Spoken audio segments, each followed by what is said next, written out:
नमस्कार मंडळी, welcome back to my channel गपशप बँडेड. चला तर पाहूया श्री रामचरितमानस या पुस्तकाचा पुढचा भाग. ते प्रातःकाली शरयू नदीमध्ये स्नान करून ब्राह्मण व सज्जन यांच्याबरोबर सभेत बसत वशिष्ठ मुनी वेद व पुराणातील कथा वर्णन करीत आणि श्रीराम जाणत असूनही त्या ऐकत असत. श्रीराम भावांबरोबर भोजन करीत त्यांना पाहून सर्व माता आनंदमग्न होत. भरत आणि शत्रुघ्न हे दोन्ही भाऊ हनुमानासोबत उपवनात जाऊन तेथे बसून श्रीरामांच्या गुणांच्या कथा विचारत व हनुमान आपल्या कुशल बुद्धीने त्या गुणांमध्ये मग्न होऊन त्यांचे वर्णन करीत असे.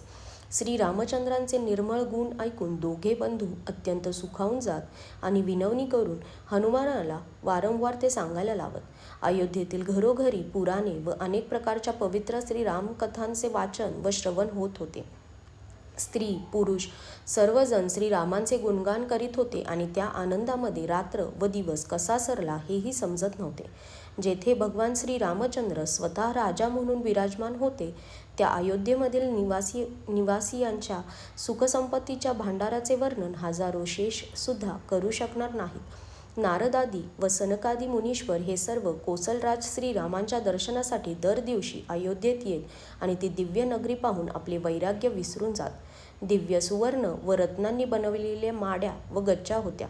तेथे रत्नांच्या अनेक रंगांच्या फरशा घातलेल्या होत्या. नगराच्या चारी बाजूंना तटबंदी होती. त्यावर सुंदर रंगीबेरंगी बुरुज होते. जणू नवग्रहांनी मोठी सेना घेऊन अमरावतीला वेढा घातला होता. खडकांवर अनेक रंगांच्या दिव्य रत्नांची फरशी घातली होती. ती पाहून श्रेष्ठ मुनींचे मनही नाचू लागे. उज्ज्वल महाल आकाशाला भिडत होते. महालांवरील कळस आपल्या दिव्य प्रकाशाने जणू सूर्य व चंद्र यांच्या प्रकाशाला लाजवीत होते. महालांमध्ये अनेक रत्नांनी बनवलेले झरोके शोभून दिसत होते आणि घरोघरी रत्नदीप उजळत होत्या. घरांमध्ये रत्नदीप शोभत होते. पोवळ्यांनी बनवलेले उंबरठे चमकत होते. रत्नजडित खांब होते. पाचूंनी बनवलेल्या सोन्याच्या भिंती अशा सुंदर दिसत होत्या जणू देवांनी खास करून त्या बनविल्या होत्या. महाल सुंदर, मनोहर व विशाल होते. त्यामध्ये सुंदर स्फटिकांची अंगणे बनवलेली होती. प्रत्येक सोन्याच्या दरवाजात पैलू पाडलेले हिरे जडविलेले दारे होती. घरोघरी चित्रशाळा होत्या. त्यामध्ये श्रीरामांच्या चरित्रलीला सुंदरपणे चितारलेल्या होत्या. मुनी त्या पाहात तेव्हा त्यांचे चित्तही त्या हरण करीत होत्या. सर्व लोकांनी भिन्न भिन्न प्रकारच्या पुष्पवाटिका प्रयत्नपूर्वक लावल्या होत्या. त्यामध्ये अनेक जातींच्या सुंदर व ललित लता वसंत ऋतूप्रमाणे नित्य फुललेल्या असत. भ्रमर मनोहर गुंजारव करीत असत. नेहमी तिन्ही प्रकारची हवा वाहत असे. मुलांनी पुष्कळ पक्षी पाळले होते. ते गोड बोलत असत व उडताना सुंदर दिसत. मोर, हंस, सारस आणि कबुतरे घरांवर शोभून दिसत होते. ते पक्षी मनांच्या भिंतीवर व छतांवर जिकडे तिकडे आपले प्रतिबिंब पाहून व त्याला दुसरा पक्षी समजून अनेक प्रकारे गोड बोलत व नृत्य करीत असे. मुले पोपट मैना यांना रघुपती राघव राजाराम पतित पावन सीताराम असे शिकवीत. राजद्वार सर्व तऱ्हेने सुंदर होते. गल्ल्या, चौक व बाजार सर्व सुंदर होते. सुंदर बाजार होते. त्यांचे वर्णन करता येत नाही. तेथे वस्तू मोफत मिळत. जिथे स्वतः लक्ष्मीपती राजा असेल तिथे संपत्तीचे वर्णन काय करावे.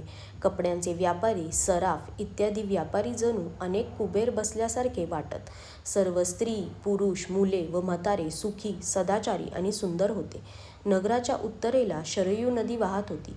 तिचे पाणी निर्मल व खोल होते. मनोहर घाट बांधले होते.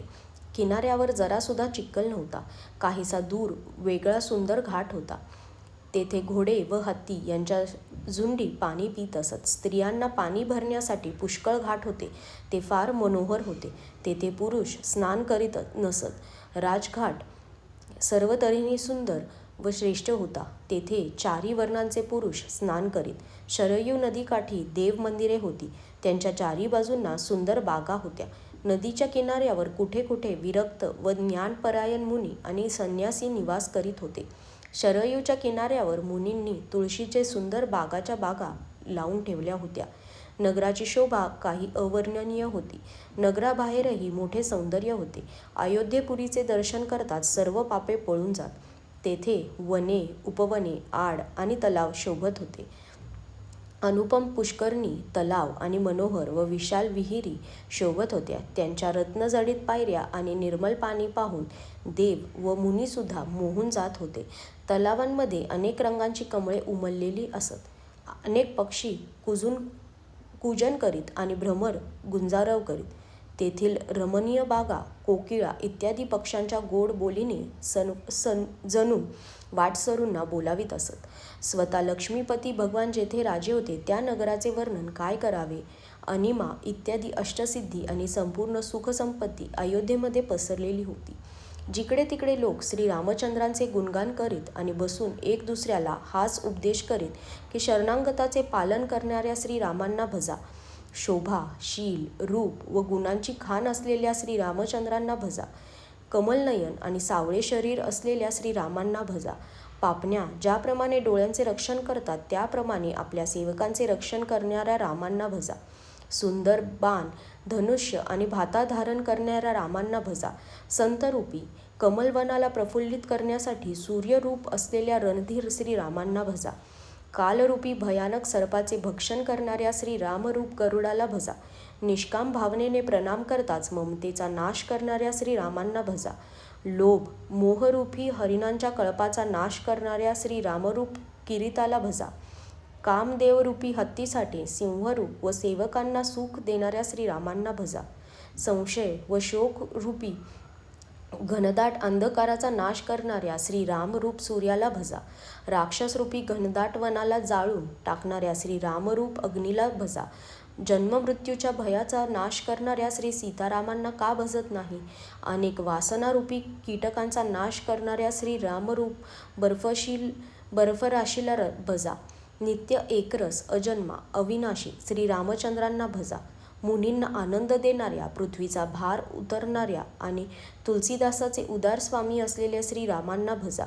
अशा प्रकारे नगरातील स्त्री पुरुष श्रीरामांचे गुणगान करीत आणि कृपानिधान श्रीराम हे नेहमी सर्वांवर अत्यंत प्रसन्न असत. आजच्यासाठी धन्यवाद.